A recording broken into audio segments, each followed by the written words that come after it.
So as I mentioned, we have the right to develop. We have the right to develop. And if you say, see, if it is Sri Lanka and India, still India is considered as a developing country. Still it has a right to develop. When this equity concept comes, so all the countries has to contribute to combat the global warming. Right. So still there's a question on the developing countries and developed countries, how they are going to address these issues in terms of equity.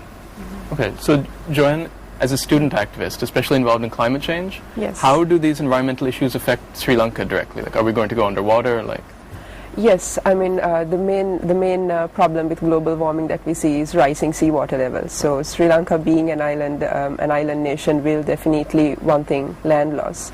And then also with the rising sea levels, it also means there's going to be an increased salinity infiltration. Okay. So that is going to affect our agriculture. Right. And especially lagoon areas like Batiklo or exactly, Kalpiti. Yes. So it will definitely have an impact on Sri Lanka, and also with the changing weather patterns, which I'm sure you would have noticed in the past couple of days, where this is supposed to be the monsoon season in Sri Lanka, and the weather patterns have changed so drastically. So that again just tell on agriculture, which is our main. But how much of that is just normal variation, and how much is man-made, and what can we do about it? Well, there is a debate at the moment as to how much of it is natural and how much of it is man-made, but the evidence pointing towards these phenomena being man-made is it's growing. There's more research being done on this, and scientists are learning more and more on it every day. And what we can do for it is, everyone talks about low carbon lifestyle. If I could just take a minute to explain what it means to to have a low carbon lifestyle. Everything that we use, all sources of energy for our vehicles, to power electricity for our homes, workplaces, it's all from fossil fuels. And fossil fuels essentially are millions of years of carbon stored within trees and in animals.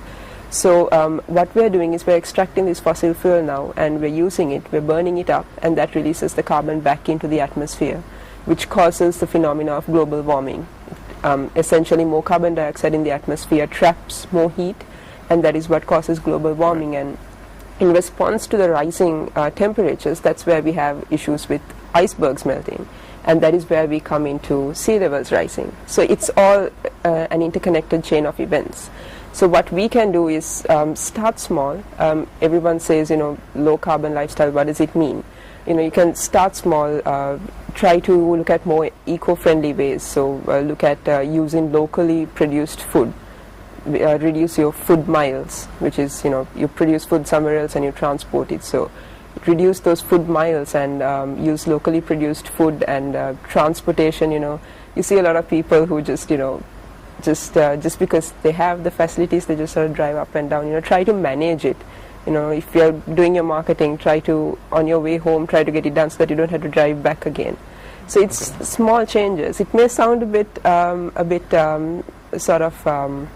impossible, a bit extreme, but it is those small changes that really does make a difference. I mean, and why not start now? Okay. But yeah. Go ahead. Yes, I was just thinking, it is the small changes. We have to make a personal choice to do it, but if everybody does it, then it's likely to make an impact. Exactly. But the problem is, I think a lot of people have got all of us have got used to doing a certain type of thing, and the best way to get out of this habit is, of course, start young. So the youth have quite a big role, even at things like the summit that's coming up in Rio. Could you tell us a little bit about the youth role there? Yeah. Youth, we have the direct access to get engaged with these UN negotiations and global negotiation, because we have to keep in mind, youth, we are not the leaders of tomorrow, we are the leaders of today. So we have to, now itself we have to start to lead the world.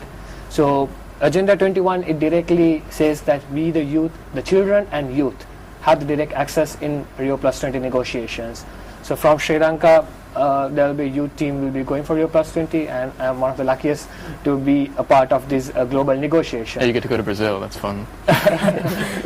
But I think for those things, fundings are available mainly for for youth participation. I don't think so there's a huge issue on that.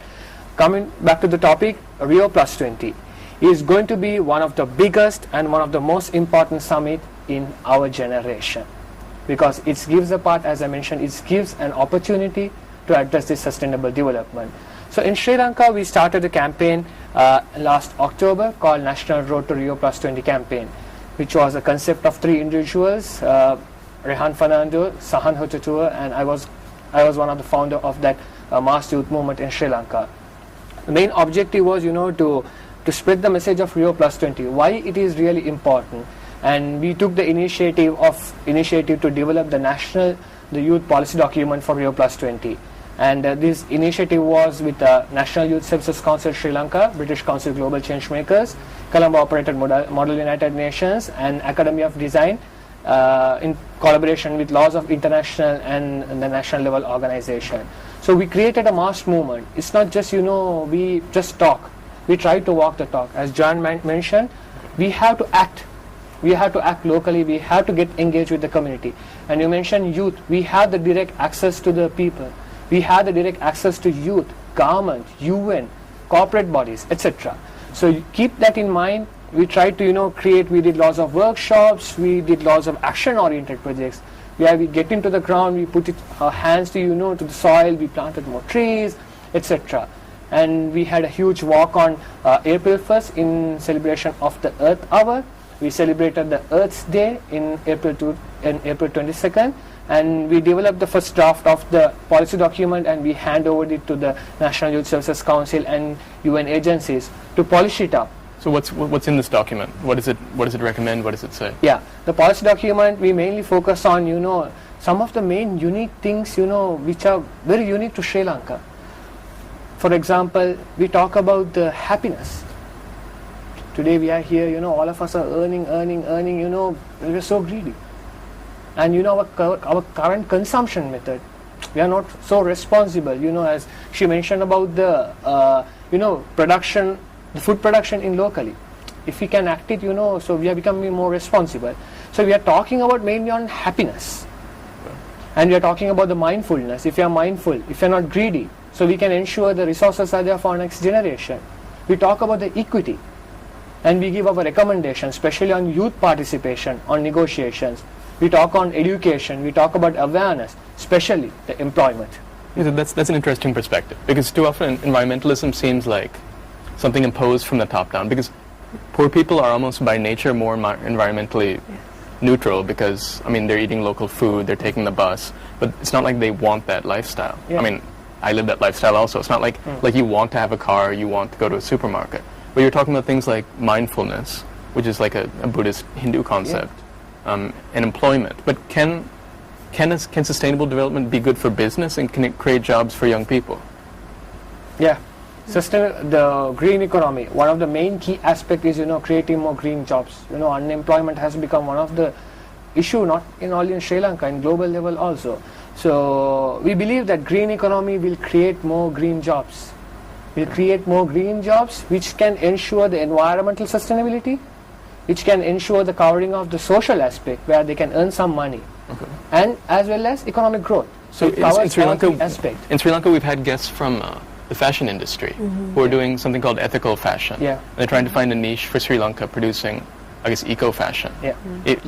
Could you talk a bit about that industry, and then what other business ventures can Sri Lanka profit from? Joanne? Yeah.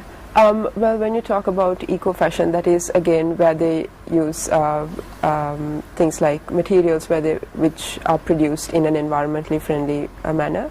So and also where they do not use as much chemicals when it comes to the colorings and things like that. So, and now we have seen that there is an increased demand in the Western countries as well for that types of products. Right. They want carbon neutral items. So definitely that positions Sri Lanka in a good place to look at sustainable development and to look at more environmentally friendly initiatives. And just adding a note to that, most of the corporates, I think we might have heard about a term called business as usual. So Rio Plus 20 or the green economy concept will try to replace the brown economy, which is the current economic model, to a green economic model, which we call the green economy. From that, it will ensure the all three pillars: society, the planet, the environment, and the economy. So most of the corporates, moving green. Green. It has become, one of the common topic. All the corporates moving green because investment. Because if you take the developed countries, they are more prefer on, the products which are more sustainable, which has less carbon footprint. So in Sri Lanka, we are really happy. There are lots of industries, from apparel to production industries, which implement these green practices, green production methods. So that is already we can see in Sri Lanka, but we believe that we feel that it has to be, developed, and definitely one day I feel that green economy might lead the global economy. And let's hope that would be the final outcome. I'm not sure we have a choice. It's either that or it's either that or the black economy. Yeah, absolutely.